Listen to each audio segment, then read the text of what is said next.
Mummy నా friend call చేసింది mummy, నీతో మాట్లాడుతుందంట. ఇదిగో తీసుకో. ఏంటిదే? హలో, సరేరా తల్లి, తప్పకుండా పంపిస్తా. సరే.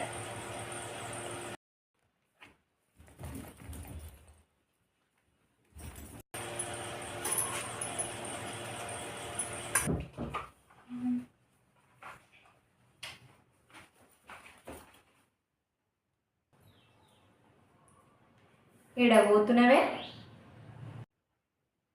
నువ్వే కదా మమ్మీ వెళ్ళమన్నావు ఇందాకడ నా ఫ్రెండ్ కాల్ చేసి బర్త్డే అంటే. నీకు చెప్పినా పంపిస్తానని? పోతున్నావు? నడు లోపలికి. ఎడకో పోతుందట, పోతుంది. ఎప్పుడు